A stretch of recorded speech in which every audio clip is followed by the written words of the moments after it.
Welcome to the Rock the Stage Show. Each week, international media expert Rich Bontrager has in-depth and personal conversations with celebrities, top leaders, authors, speakers, and media professionals. Now, from the Rock the Stage studios, here's your host, the Trigger, Rich Bontrager. Welcome back, Rock the Stage Show. We're once again here to have a great discussion, bring a little entertainment and fun. But today, we're on classical and we're going rock. Let me explain this. Tonight, we're going to spotlight a musician who refuses to live in a one lane, classically trained, genre-defying, armed with both the acoustic mastery and the electric fire. This artist has performed thousands of times across many national stages. He's turned around and melted faces with prog rock and metal worlds. And he's mellowed it down to bring it nice and slow. He's a concertmaster, innovator, educator who's reshaped what string players can sound like, teach like, and build with technology. From Moulin Rouge to mellow, from symphony halls to film scores, classrooms, this conversation is going to pull it all back. Go behind the stage with strings. Chuck Bontrager, trained as a classical violinist and violist, and has performed with dozens of symphonies, orchestras, and rock bands with over 50 professional theatrical productions, including his current gig, the Concertmaster of the national tour of Moulin Rouge, the musical. He started playing electric fiddles around 2001, completed his first ever doctorate in electric string performance in 2025, and just launched the Orchestral Evolutions LLC, the first music technology company focusing on promoting and expanding the use of electric bowed strings on stage, on screen, and in studio. Welcome. My cousin, by the way, you don't want to miss that part. My cousin, the innovator, educator, Chuck Bontrager, to Rock the Stage Show. And come on in, Chuck. What's up, cousin? By the way, this is the first of my career. I have never interviewed any of my extended family in any way on camera, on mic for the show. You are the first. Well, none of them have as loud or obnoxious a career as I do, so I guess this make for a good start. Plus, we can add it to your first list because you are defining and redefining. This is amazing what you're doing with what people would think of the fiddle, the bow, the string, but you have smashed the box. Was that intentional or was that accidental you did that? It's started pretty accidentally, but it has become more intentional and deliberate as I get older and care less and less about what people think of me.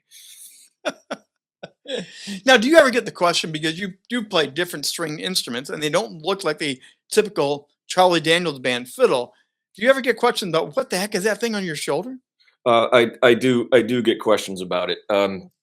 Since we're talking about it for the folks at home, this is what Trigger is talking about. This is it is an electric fiddle, which most of you have probably seen before, but maybe not quite like this. And it is, sorry, the amp's going a little bit in the background, but it is designed to sit here on your shoulder like this, so that you don't have to hold it up with your face, which is great, which means that you can walk in one direction on stage and, stick your tongue out or blow kisses at, whoever in the front row in the other direction, or you can sing and it doesn't get in your way.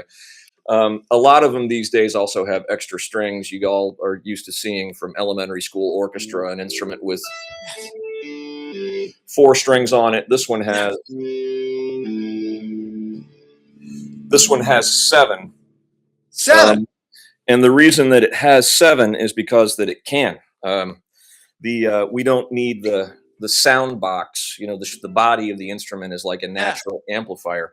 The pickups, just like on a guitar, the pickups and the bridge do the work, and they send it out to, in this case, this cute little amplifier. And so instead of making sounds that are very violinistic, you can make them sound like whatever they want.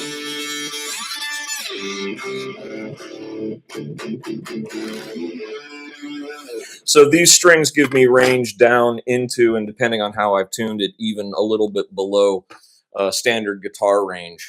So If Now, any of you are out there playing seven string guitars, it's about that range plus fiddle range on the top. so then you also use a pedal, like guitarists will change the pedal, the pitches and stuff. Are you plugging into that as well? In the ideal, like the onstage situation, yeah. Everything we actually have had electric violins for as best as we can tell about 2 years longer than electric guitars. The earliest patents for electric fiddles, I believe, are 1922. Wow. And the earliest commercially available electric guitars about 1924.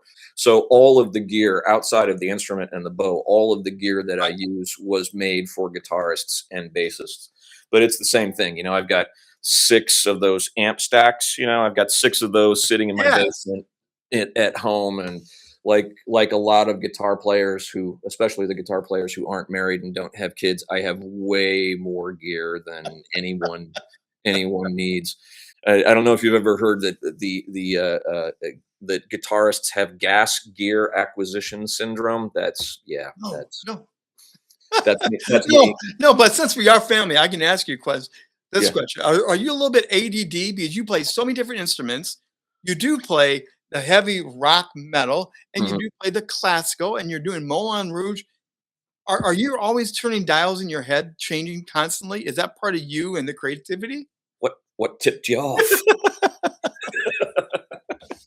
Well, as you well, I don't know. You spent a lot of time growing up in Minneapolis, which is Yeah. maybe a little bit more cosmopolitan, maybe a little bit more progressive. When I was growing up and where I was growing up, and this is absolutely no harshness on where I grew up. Right.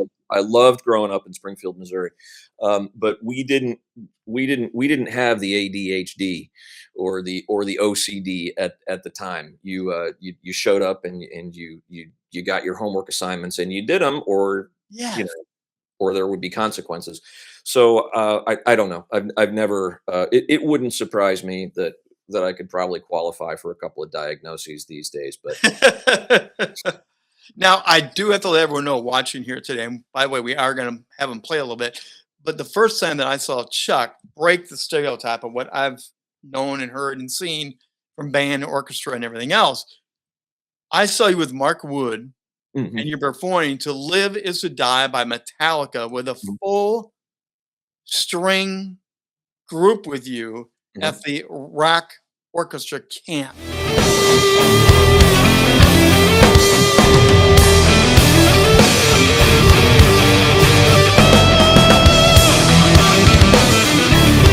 Yes.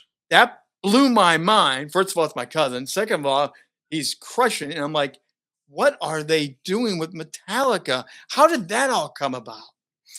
That was the evolution to that point. As you said, I started experimenting with electric fiddles right around the. It's long enough back now that we can call it the turn of the century, right around the turn of the century. I started experimenting with electric fiddles, and then one of my this was I remember this was part of my first long running theater job in Chicago, which was at American Girl Place in downtown Chicago. They used to have a theater tucked into the basement.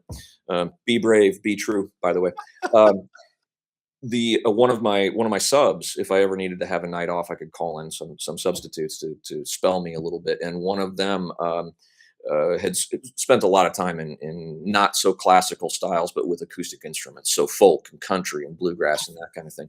And she had stumbled upon this guy with this tall, skinny dude, clearly left, still living in 80s hair metal with this magnificent mane of hair, and he was making and designing these instruments that look like Yes. flying V's and sit on your shoulder, and he was running them through guitar amplifier stacks. And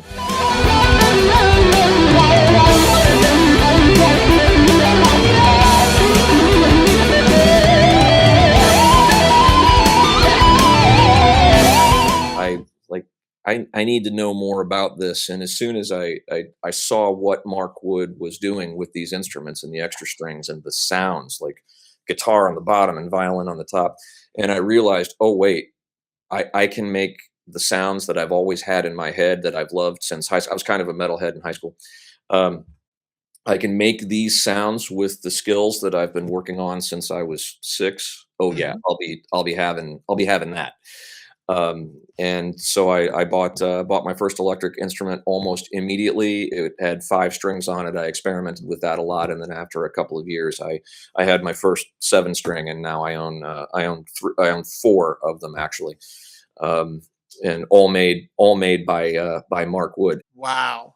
Yeah. Now, people watching, someone's gonna shout out Charlie Daniels, Mm, Robbie Steinhardt from Kansas, who played the mhm, violin all the time. mhm.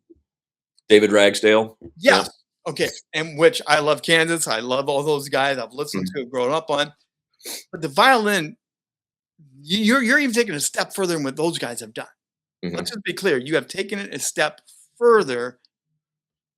Where again, I keep going back to where, why, and how. Where did that come about? Because those guys were doing great stuff. We got blown away by what they were doing. Mhm. And you've taken to a whole different level. When I watch your videos, It's a lot of it is the evolution of the gear. So, the combination of the instrument designs and especially in the pickups.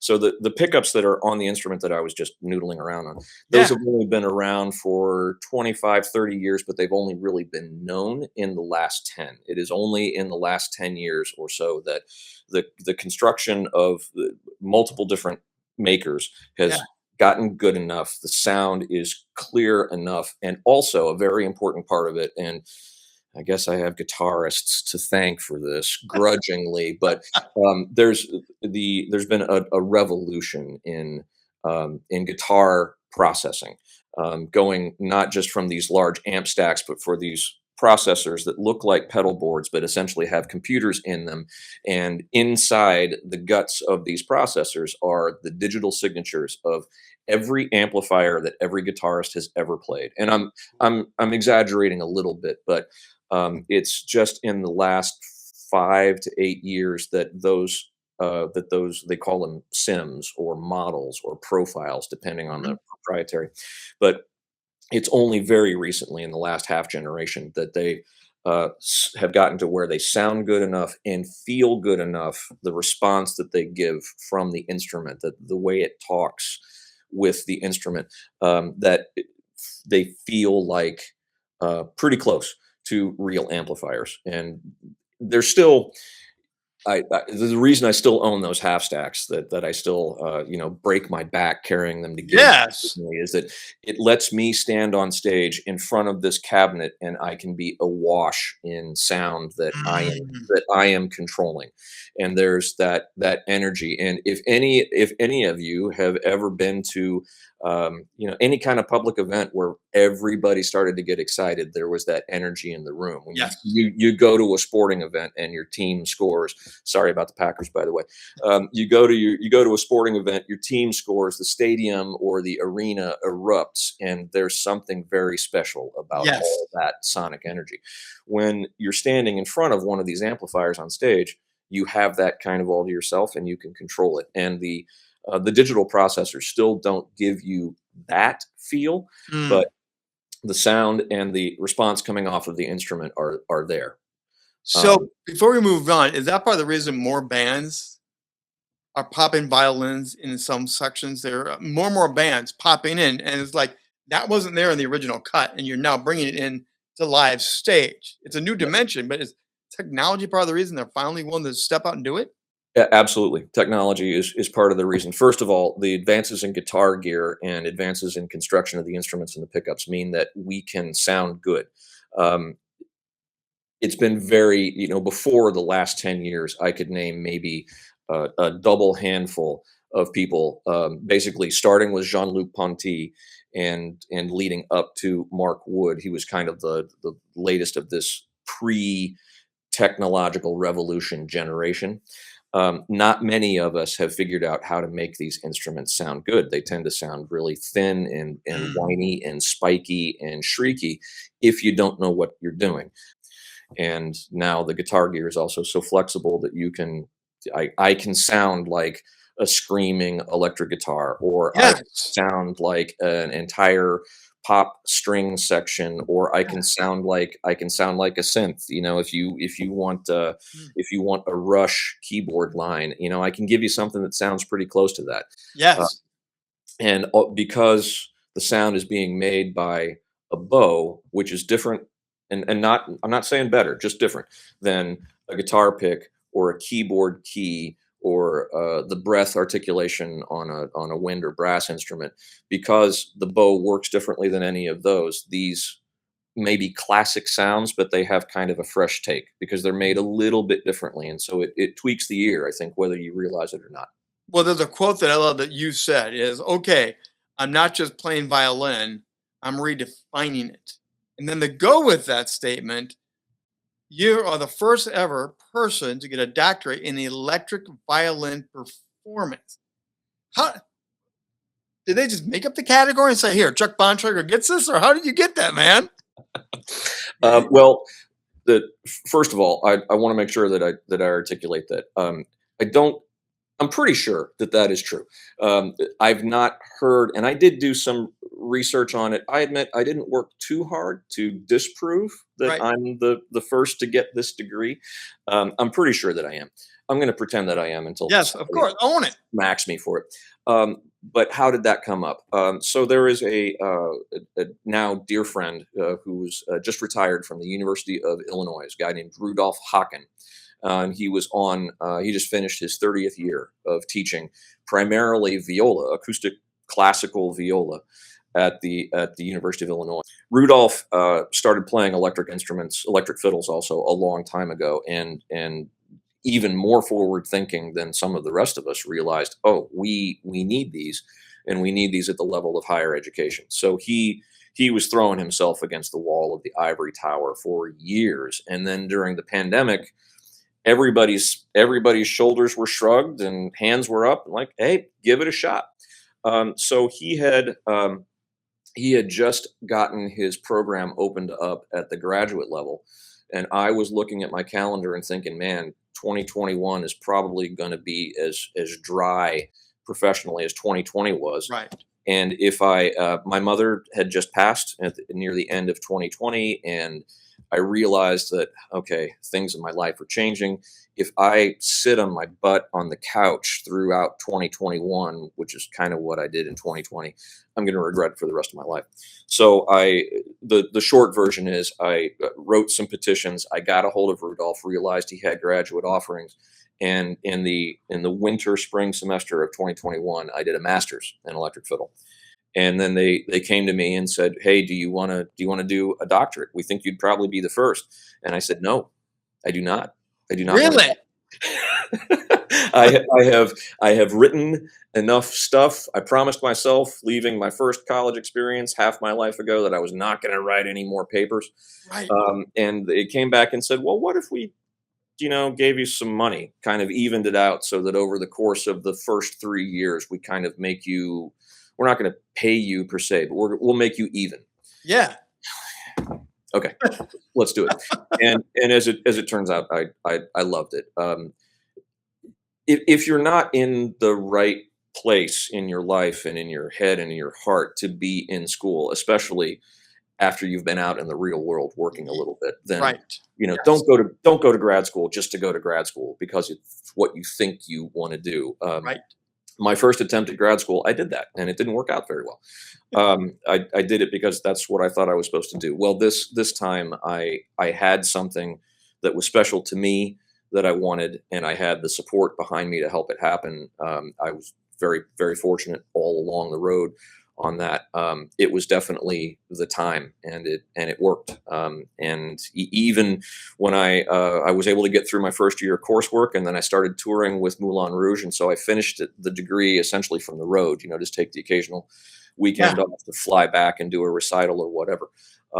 But it was the right place at the right time. They let me design the program, and here we are. I walked across the stage last spring.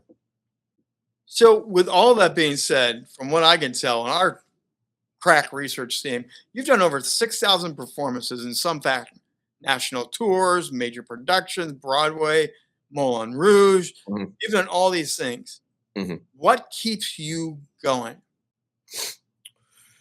Oh, well, that's a great question. There are a lot of things. I love my job. I love speaking of the potential ADHD. Moulin Rouge. If you haven't seen this particular show, it elevates the mashup to an art form. So sometimes, and a lot of the music, it's not just a remix of the movie. Hmm. A lot of the music that is in the touring musical show or the show on Broadway, separate companies. A lot of the music in the show that we play hadn't been written when the music came out yet. When the movie came out, excuse Yeah. me. So it's a pretty new experience, and it's definitely in the mesh. So sometimes we'll have 6 or maybe even 8 snippets of 8 different popular songs that are going at the same time. So there's always something new to listen to. The staging is fantastic. The cast, they are very, very pretty, and they're also ridiculously good at what they do, and Hmm. they're so engaging. There's always something new. You could sit and watch and listen to that show 10 times and still come back for an 11th time and find some new staging to see, or some new scenery, or a couple of new licks that you hadn't heard the first time coming out of the band. Um, it also there are enough breaks in the show that I was able to keep a laptop close by my chair, and so I'd revise a couple of sentences of my I was going to dissertation. ask you. Yes. Yeah, Yeah, yeah, I was. plays are living entities, and Yes, you go to different venues, and that venue you have to retune, reshape, reconfigure a little bit. So you're always evolving with a traveling show from venue to venue. I was going to ask you, then do you add up the songs, the message a little bit too? absolutely. Yeah, it changes, and it's not always great. I am To be clear, I am very fortunate to have the job that I have. I get paid to play music, and it pays my bills and then some, and that's kind of a dream. But just like all jobs, some days it's a job. Some days it's a job with the lowercase j, and some days I don't want to be doing it. But especially when we're playing 8 shows a week, which is what we typically do. So what is a concert master? Maybe I mean we've heard of conductor and other things, first chair, second chair, but what's a concert master?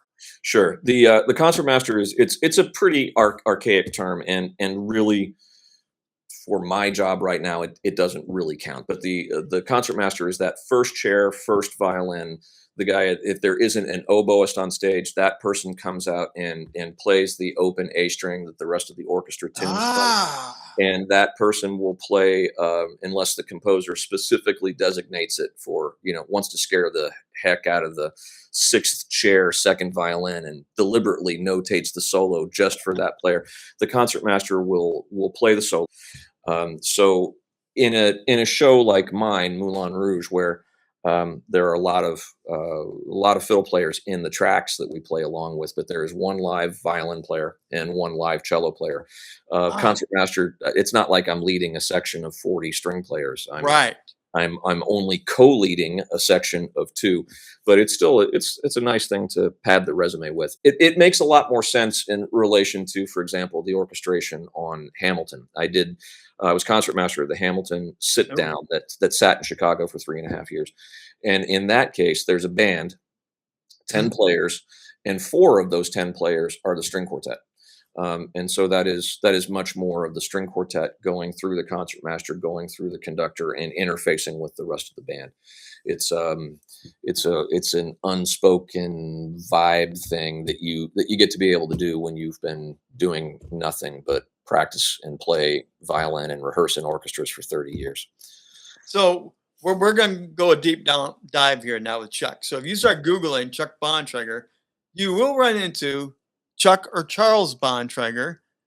That is his father. And yes, he's a conductor. He's been a conductor. You grew up in a musical family. Mhm. So revealing that, was this something you wanted to do as a kid? Because daddy did it? Did it help push it? Did daddy push you there? Or was this kind of like tug and war thing going on? Then you finally fell in love with it? Yes. So my dad, conductor as a profession. He came up as a trombone player. Taught high school band for a while. Really terrific classical and jazz kind of crossover Yes. trombone player. Like a K and K or K and JJ or Stan Kenton kind of a thing. But then he started conducting, and we moved to Springfield, Missouri because he got the gig there. My mom was a classically trained dancer and actor, so there was artistic, entertaining stuff in my family. My parents dispute this, but I remember being told that I was going to play an instrument, but what the instrument would be up to me. And it came down, as I remember, to a choice between cello and violin. And I admit, sometimes I'm an extremely pragmatic person. I opted for portability. I did not want to be hauling that cello around every place. Right. And I enjoyed it, but it was at its basic level, it was easy for me, so I didn't have to practice very much. When I was 14, my dad played me some recordings of some hardcore classical stuff that went beyond, hot cross buns and the melodies that you play in elementary school orchestras. And that was when the seed started to sprout. Ah, And then after my freshman year in college, I was introduced to viola and fell in love with it enough that I wound up designing my own program so I could stay a fifth year at an undergrad and graduate with degrees in both violin and viola. And so it was exploration, and I think part of why I enjoy viola so much is that I don't have the weight of maybe at some point feeling like I was forced to do it. yes. But then in high school, I started listening to heavy music. It was it was Living Color right into Metallica and Megadeth, and eventually Tool and Mastodon, and now Slipknot and Sleep Token. But then when I was 30, so a long way out of school, 30-ish, I found was introduced to these instruments that could make these sounds, Yeah. and that's my voice. So there was some there is some baggage, and of course it's not all bad. No. Maybe I was pushed to do it, but it also makes these sounds that that I love, that keep me happy, that keep me whole. But the farther I got away from the instrument that I might have been pushed to Mhm. play, the farther I get away from that, the more free I become. Especially the sounds that these instruments let me make. That's my voice. Now you talk about your voice, but I did find out you and Dr. David Wallace did a video and you sang. I I vocalized. Let's not call it singing, because there are people out there who sing and put the effort into it, and they work to craft their instrument. And I work with a lot of them every day. I mean, I can open up my mouth and push air through my face Was that and a reach for you to have you do it and have him video it? Was that a big step for you? yeah, yeah. Would you ever do it again? Yeah, I'd probably do it again, but I needed I needed some liquid courage, you know. I needed- I enjoy. My dad will start shaking his head on this one, but I enjoy bourbon enormously, and sometimes sometimes if I'm doing something really outside of the box, like singing a little bit, sometimes the wee nip will help. Now, you again, you mentioned Chicago, Mhm. the symphonies there. Yeah. You've also been with Nomadic Horizon, Mhm. which I think my brother saw you with Nomadic. Yes. I think he dropped in. Yeah. I got a call shortly thereafter saying he's off stage wearing all black, playing nothing. Then he steps out and he crushes it, and the room goes wild. And he steps back. Is that part of the fun too? You do get to do that center stage and then fade back and just have that moment. Yeah. Is that part of the charm for you? There are two aspects to it. One is I prefer to be on a team rather. I mean, I can do the solo stuff. I can do the Yeah. singing on stage and do the solo playing with the looping and the thing. But I feel better. I always preferred soccer to tennis. I'm a I'm a team player on that. And also, so being part of a band is really big for me. But also, I don't get tired of taking instruments that look like this and making the sounds that I like to make, and then Yeah. watching people in the audience go, Right. watch their brains start to turn in, and then people come up to me and say, I didn't know. I don't get tired of that. I admit. It's a nice that's and I know it's an ego stroke. I get it, but I dig it. But it also is fun to turn it upside down. I mean, people say, "I didn't know you could do that," and then you go, "Oh, you could do that, and then you can also do this," and you blow them away a second time. Yes. You're also one of those pioneers. You've done all these things. What would it be like if you could travel back in time and meet your younger self and Mhm. say, "Let me show you what can be done"? Yeah. What would that do to a kid to have that experience and say, "I didn't know"? Yeah. I've done this thought experiment Oh, with really? myself a lot. Yeah. How different would my life had be if I had been 15 when I was first introduced to what Mark Wood, for example, does, or what Jean-Luc Ponty Yeah. still does? What would my life be like if that had happened at 15 as opposed to 30?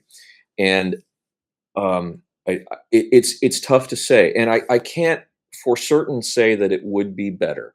And again, that comes down to the difficulty of the instrument. If I had not gone through what I went through as late in in junior high, when I started practicing for real and pushing myself to do um, Tchaikovsky concerto, which is one of the everybody who's listening to this has heard parts of the Yeah. Tchaikovsky violin concerto as Yes. part of movie soundtracks or commercials. You you might not know what to call it, but you've heard this music before. It is those pieces, those stand in front of the orchestra and play for 30-minute pieces are so much harder than anything that I typically do on these instruments. Right. But because I pushed myself to get to that spot, this stuff is relatively easy. And so would if I had known earlier, would Mhm. I have abandoned the stuff that made me the player that I am, that gave me the tools to then do what I do on these instruments? I don't know. I might have been happier and more interested in the short run, and I also might have burned out. I mean, who knows? How much now is the education side important to you? Besides the performance, besides all the other thing, the Mhm. give back, the education. It's critical, and it would be different if it were 20 and 30 years ago when rock and roll was still absolutely king of the world, and when lots Yeah. of bands, not just the bands that everybody's heard of, but when lots of bands could go on the road and actually make money touring and cutting records. Not only the educational aspect, but the creative aspect now is not so much on the stage. It's online, it's in the classroom, and Mm. it's showing that this can be done. Chuck Bontrager, I'm going to bring up your Instagram here. You are building this out more and more. You and I were talking beforehand. The power of social media is vital to the growth of what you're doing. Tell us about your Instagram and what you're doing with social media these days. The revelation that I had a few weeks ago was that I don't need to think about it as something extra. I just need to put on a decent shirt, video my practice time, Yeah. find 30 seconds of it and throw it up there. And Yes. at first, eventually I think it needs to become a little bit more of a thing and a little bit more produced and a little bit more directed. But for now, just getting in the habit and showing off some of the basic sounds that these instruments can make.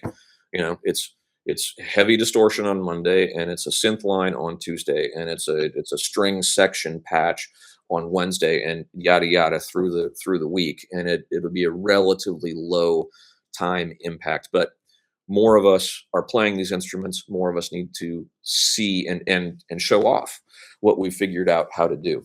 Now we're going to go a little bit deeper and have a little bit of fun. This is going really off script.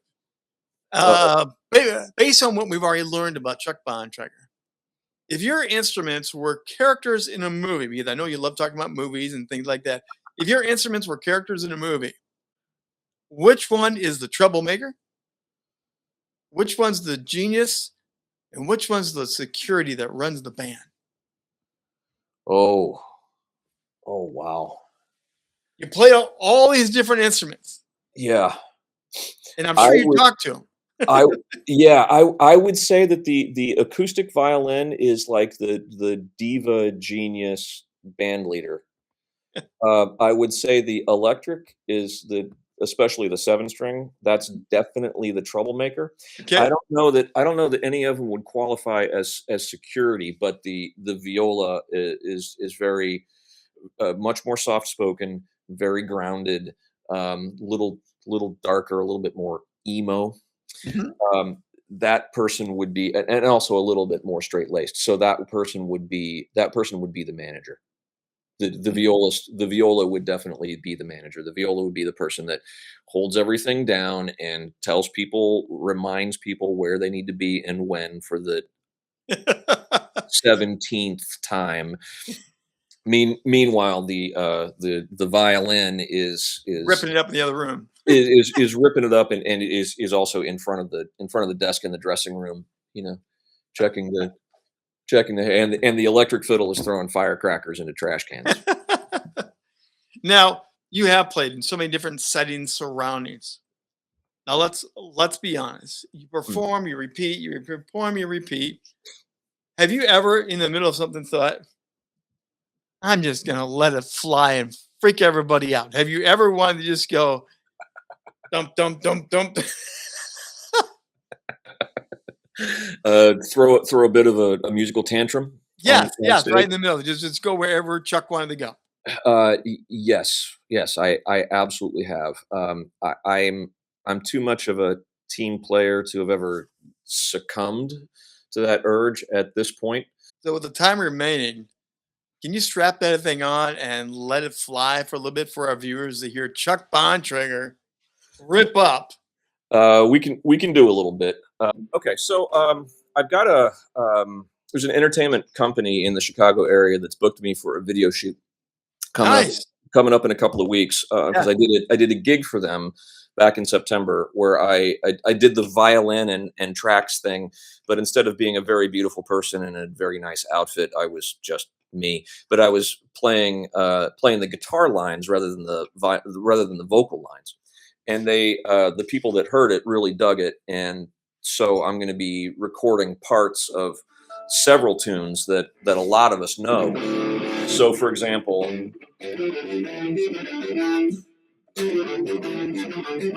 going to be playing Cult of Personality. Yep. Let's see.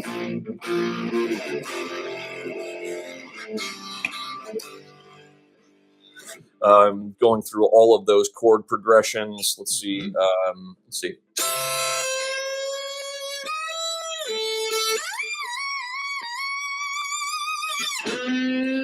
Name that tune. Gosh, I know it. I'm gonna smack myself. You'll know this part.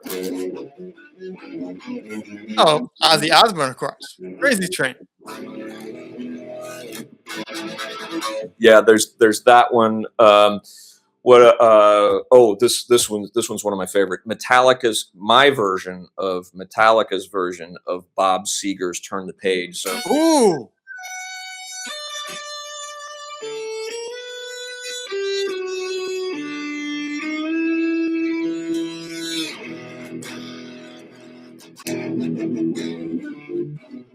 what's that chord?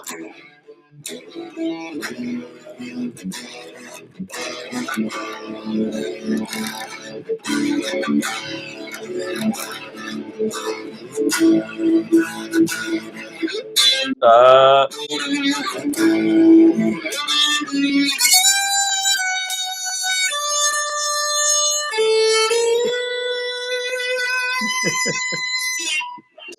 um, Before what I else? let you go, Yeah.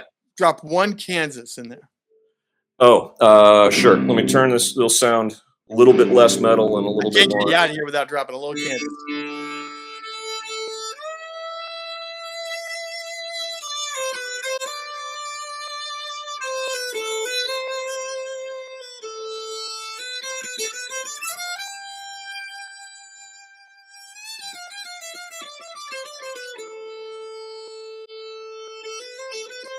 I don't remember it.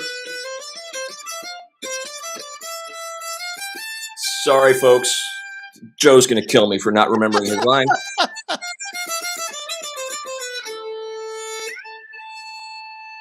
Chuck Bontrager. Woo! One final question, because kids were watching, they're going to be listening. What would you tell to a young kid who's got that string? Mom and dad are forcing him to take lessons. He can't stand it.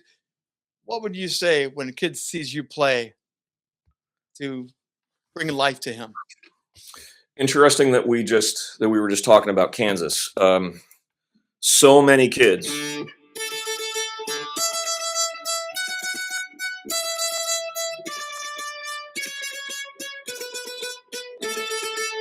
If I just change this note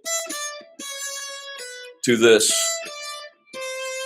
I drop that pitch 1/2 step or 1 fret. This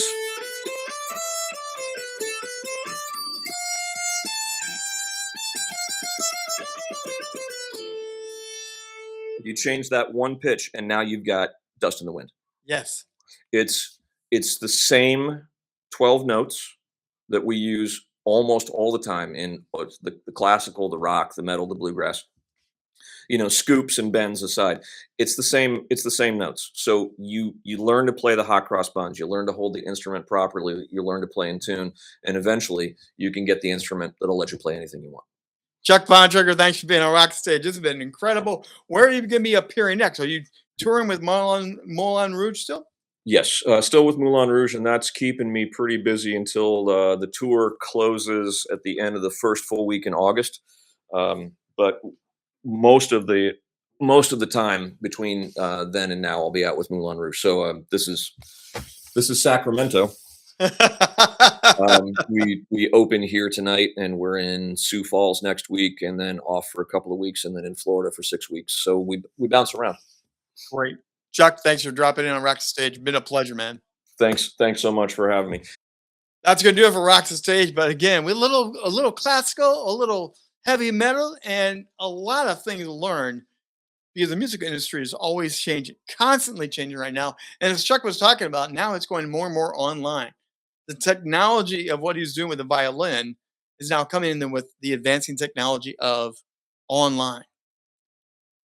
Where's it going to go next? Maybe we'll find out if we have Chuck or someone else come back and tell us where the evolution is going with the music industry, the violin, the performance, and all of it. Come back next week. We're going to do it again. Another highly unscripted conversation. You never know who's going to drop in. Maybe even a recommendation from Chuck Bontrager. We'll see you back in next week. Rock the Stage Show.